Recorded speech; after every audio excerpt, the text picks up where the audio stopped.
Hello guys, ayun, samahan nyo ako guys, magpalit tayo ng interior ng gulong pala interior. Kasi yung gulong natin na flat, kasi yung pinaka-gulong natin pudpud na. Ayan, no? Tapos ito kasi lumang-luma na tong gulong na to guys, kaya para siyang iba yung parang ang lambot niya ng matuklap. Tapos mabis na rin siyang nagninipis. Tapos ayun nga, so, nung Laguna Loop tayo, na flat siya ng 2 beses, kaya di na natin siya gagamitin. Papalitan na natin siya. So tanggalin lang muna natin to. Anyway, first time natin guys. First time natin mag DIY ng palit ng gulong. Pero naman tayo, nag-search tayo sa YouTube University kung paano gawin. So ayun, nagkaroon naman tayo ng konting idea. So napapansin nyo guys, nakaganyan niya na yung kabilang gilid. Tapos sa kabilang gilid hindi pa, so gagano lang natin siya. Ayan, para mas malambot siyang sikwatin mamaya. Ayan, so palit interior na lang tayo, kasi plano ko sana siyang tawag dito, i-vulcanize. Ang problema, palit tayo ng interior. Ito yung pang sikwat natin. Dito tayo. Dito ba? Ayan, sikwat lang dito.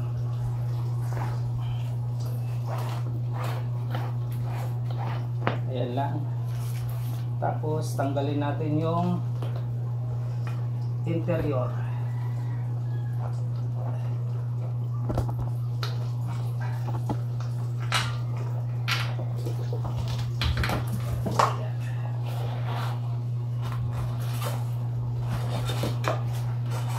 Nagkaroon siya ng butas guys, ng panibagong butas after niyang mabulkanize, gawa ng meron pa palang isang parang alambre na maliit na nakatusok sa kanya. Ayan na yung vulcanize nung di naman natanggal guys. Ayos naman siya. So pwede pa rin naman ata ito gawin nating spare na lang ulit. So natanggal na natin yung kabilang side. Ito. So i-diretso natin siya. Yan lang. Lambot. Ang lambot lang. So ayan. Natanggal na natin.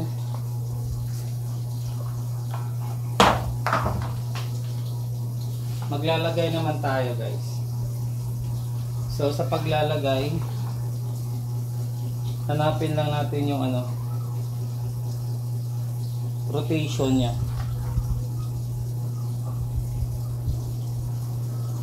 Kahit lang double check ko lang ulit kung saan nakalagay yung para makita natin yung rotation, yung this, double check natin. Tapos so nasa left side siya.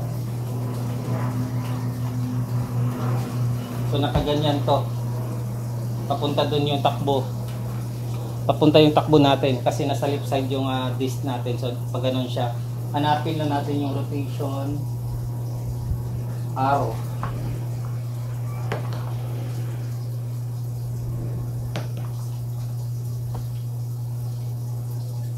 Kabilang side. Ayan.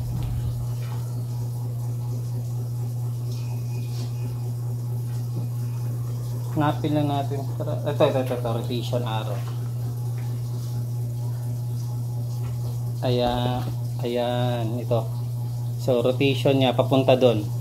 So yung gulong natin pag ganon nasa harap to, pag ganon siya, so gaganon lang natin.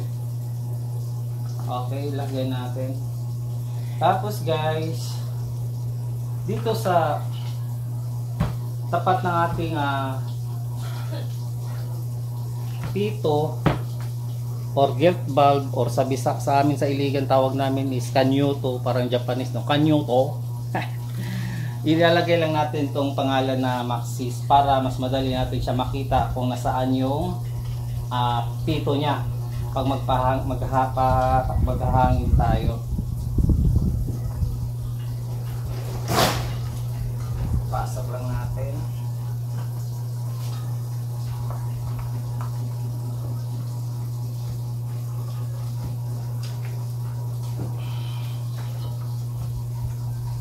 Ayan, ito na yung matigas na parte. Yung mula dito guys, kung nakikita nyo, mula dito hanggang dito, yan na lang yung hindi napasok. So, sisikwatin lang natin siya. Sikwatin lang natin. Malambot lang yung ng bike case eh. Ayan, napasok na. So, sintro natin.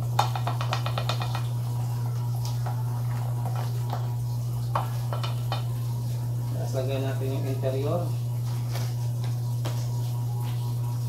Tapos bago natin lagay ng interior guys, hanginan muna natin siya konting-konti lang.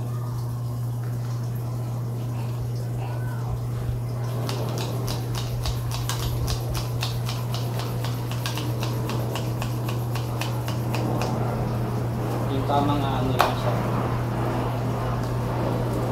Ang purpose ito guys, para hindi maipit paglagay natin ng interior.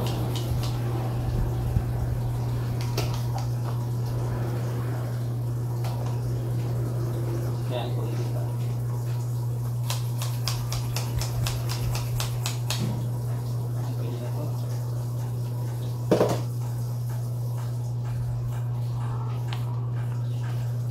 Tapos ayun, yan. Pasok lang natin to.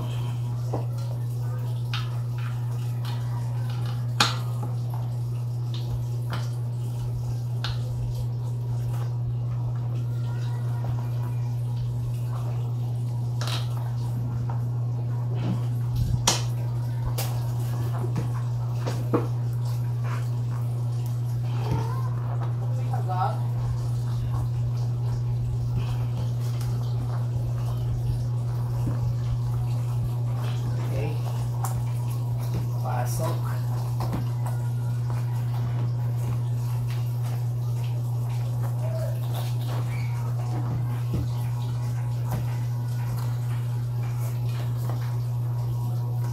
Ayan, napasok na. So dito tayo mag-umpisa. Pasok naman natin ito guys.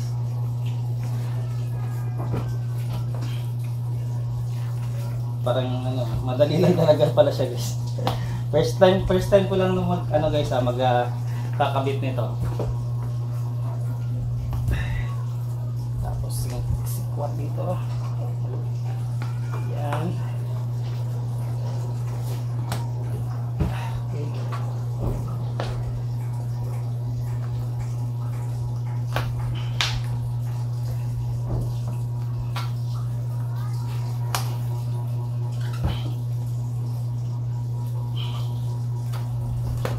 Yun. Tapos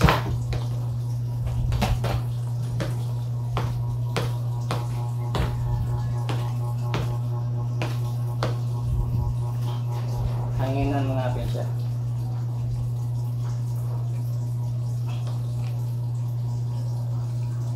Paghangin guys ng ganitong bomba, huwag niyo itulak lang, kailangan niyo suportahan yung tulak natin.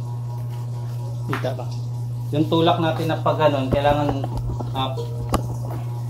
pigilan natin sa pigilan natin sa ating kamay para hindi masira yung pito natin or yung tube valve or yung ating kanyuto sa amin sa Bisaya.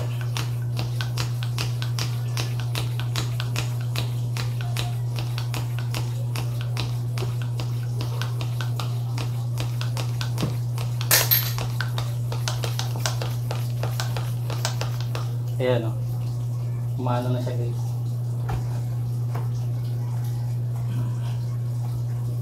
Pisil-pisilin lang natin para lapat yung lapat yung gulong.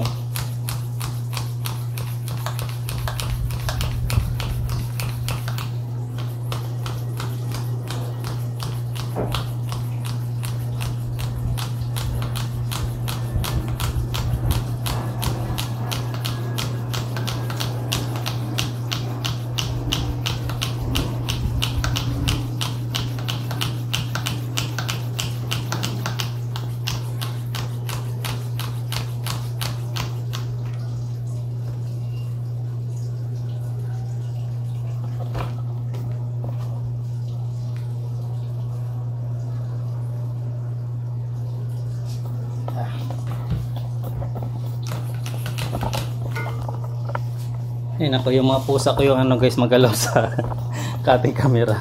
Ayan o, nilalaro yung ano. Makukulit.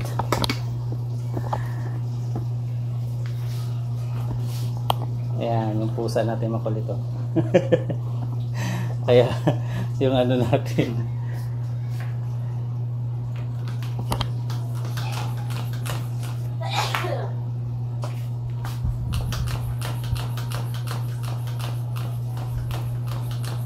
Ano pala to guys, may nakalagay din na yung hangin niya is 65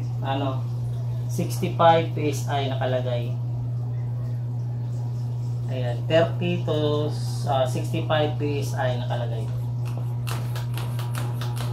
So wala naman tayong pang-test. Wala naman tayong pang-check ng hangin. So pisil check lang tayo.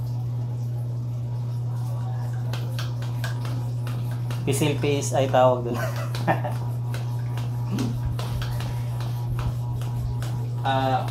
Pero ang pinakadabis doon is magpahangin talaga tayo doon sa may gauge talaga. Tapos anuhin mo na lang, pisilin mo para ayun to, lambot pa to guys. Oh. Ganyan ka malambot yan. Sobrang lambot pa niya.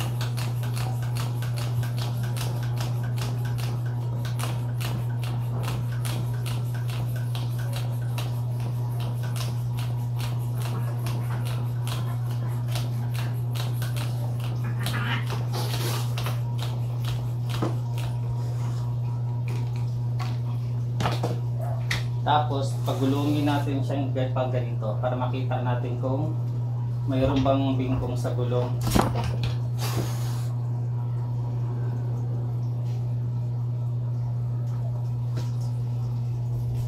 Kasi yung minsan guys, yung dito hindi lapat, may part na hindi lapat, yun yung magbibingkong. Kumbaga parang hindi siya pantay yung gulong natin. Ayan, tapos na natin ikabit guys.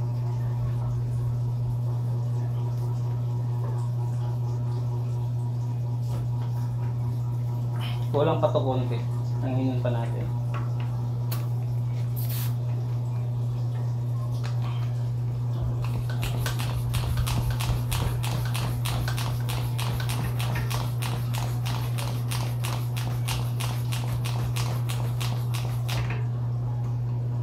Ayan.